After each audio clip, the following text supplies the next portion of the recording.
भिवगड गाव गोरकामत तालुका कर्जत जिल्हा रायगड.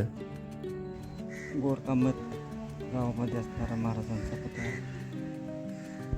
भिवगड उर्फ भीमगड कर्जत जवळील वदप आणि गोरकामत या दोन गावाच्या मागे छोट्याशा टेकडीवर उभा आहे. चिंचोळ्या आकाराचा गड उत्तर दक्षिण पसरलेला असून गडाची समुद्र सपाटीपासून उंची 850 फूट आहे.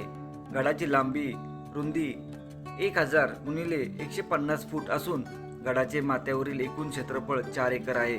कर्जत पासून 5 किलोमीटर अंतरावर वदप गाव आहे.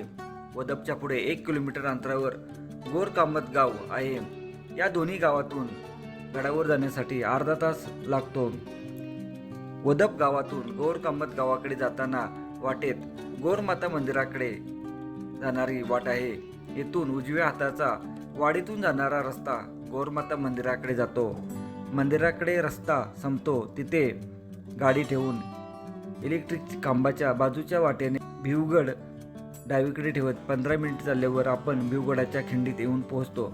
खिंडीत पोहोचल्यावर उजव्या बाजूची वाट ढाकला जाते तर डाव्या बाजूची वाट गडावर जाते.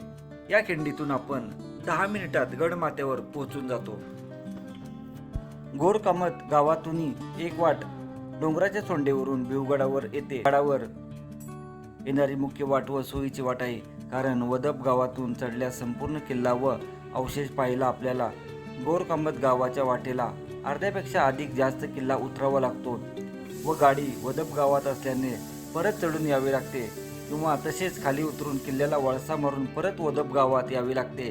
त्यामुळे गोरकामत गावातूनच चढाई करावी.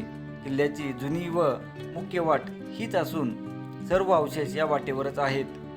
गोरकामत गावातून गडावर चढाई करताना सर्वप्रथम कातळात खोदलेल्या पायऱ्या. या भागात खूप मोठ्या प्रमाणात घडीव दगड व गोटे पसरलेले आहेत.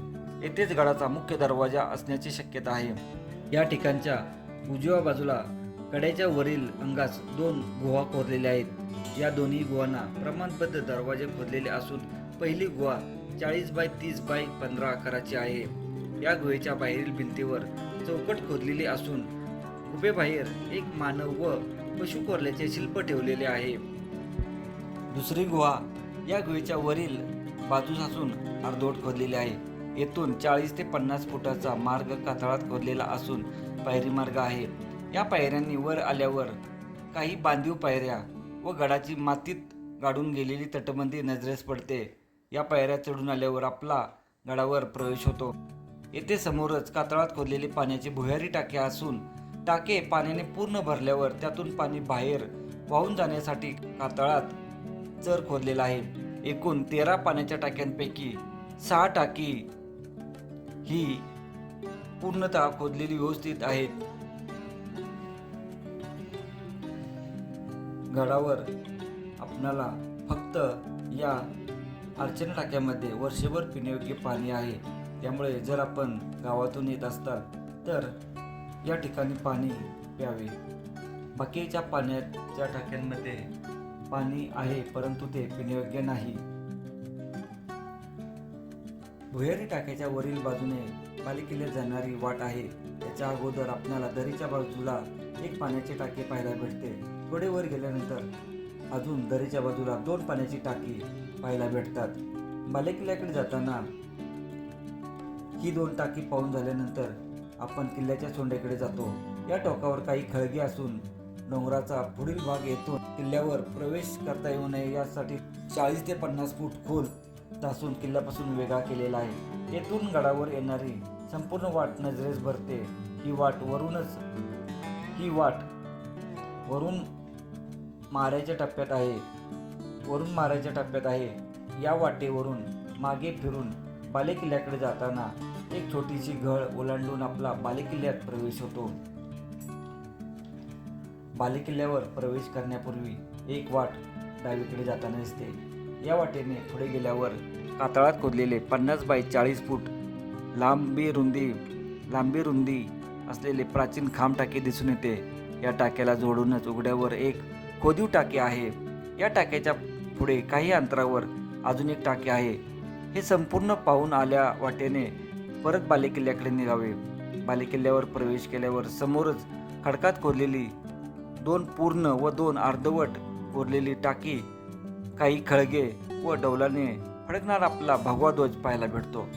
समोरील बाजूस वाड्याची मातीत अर्धवट गाडलेली भिंत पाहायला भेटते. आता या ठिकाणी गडसंवर्धन करणाऱ्या संस्थेमार्फत अतिशय सुंदर काम करण्यात येत आहे.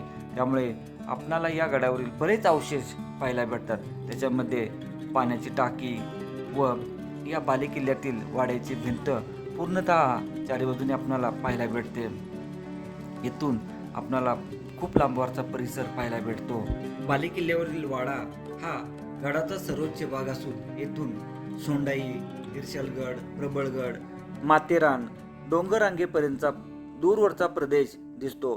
गडाचे अवशेष खूप मोठ्या प्रमाणात मातीखाली गाडले गेले होते, परंतु आता ते गडसंवर्धन करणाऱ्या संस्थेमार्फत त्याचे शोध मोहीम व साफसफाई करण्यात येत आहे.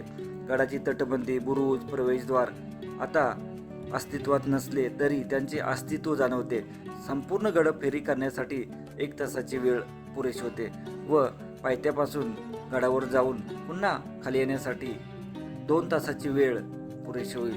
असा हा ऐतिहासिक किल्ला व ढाकवर जात असताना किल्ला आहे.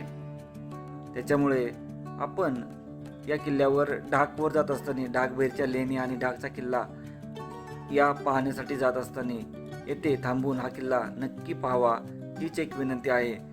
व त्याचबरोबर आपल्या रायगड जिल्ह्यातील इतर अनेक गडकिल्ले आहेत, तेही आपण पाहावेत ही एक विनंती आहे. ज्याच्यामध्ये प्रामुख्याने दुर्गेश्वर रायगड हा सर्वांना परिचयाचा आहे. त्याच्यामुळे आपण रायगड किल्ल्याबरोबर इतरही किल्ले पाहावेत. ज्याच्यामध्ये जवळपास 61 किल्ले आपल्याला आपल्या रायगड जिल्ह्यामध्ये पाहायला भेटतात. त्या 61 किल्ल्यांची नावे आपण या व्हिडिओच्या मार्फत तुम्हाला सर्व सांगत आहे. श्रीवर्धन तालुक्यामध्ये आपणाला मदगड हा एक छोटेखानी किल्ला आहे. रोहा तालुक्यामध्ये एकूण आपणाला 5 किल्ले पाहायला भेटतात. ज्याच्यामध्ये बेरवाडी, सुरगड, अवचेतगड, घोसाळगड आणि ताळागड हे पाहायला भेटतात. तर अलिबागमध्ये एकूण आपणाला 12 किल्ले पाहण्यास भेटतात. त्याच्यामध्ये रामधरणे, सागरगड, खांदेरी, उंदेरी, कुलाबा, सर्जेकोट, हिराकोट, आगरकोट, देवदंडा, खुबलडा, श्रीवर्धनचा कोट आणि मनोरंजन कोट हे पाहायला भेटतात. तर पोलादपूर या तालुक्यामध्ये 2 पाहण्यास भेटतात. ज्याच्यामध्ये चंद्रगड आणि कोंडवी. तसेच माणगाव तालुक्यामध्ये एकूण 4 पाहायला भेटतात. लिंगाणा, कुर्डगड, कोकणदिवा आणि मानगड हे पाहायला भेटतात. तर पेन या तालुक्यामध्ये माणिकगड, रत्नदुर्ग, मिरगड आणि सांगशी हे पाहण्यास भेटतात. खालापूर या तालुक्यामध्ये सोंडाई आणि सोनगिरी हे 2 आहेत. मुरुड या तालुक्यामध्ये एकूण 4 गडकोट पाहण्यास भेटतात. कोरलाई, मुरुडचा जंजिरा किल्ला आणि पद्मदुर्ग, साम्राजगड हे पाहण्यास भेटतात. तर कर्जत या तालुक्यामध्ये आपणाला एकूण 8 गडकोट पाहण्यास भेटतात. तुंगी, इर्शालगड, पेब, ढाक, चंदेरी, पदरगड, कोथळीगड आणि भिवगड. तर उरण या तालुक्यामध्ये एकूण 4 पाहण्यास भेटतात. त्याच्यामध्ये द्रोणागिरी, उरणचा भुईकोट, मर्दनगड आणि घारापुरी. महाड या तालुक्यामध्ये एकूण 7 गडकोट पाहण्यास भेटतात.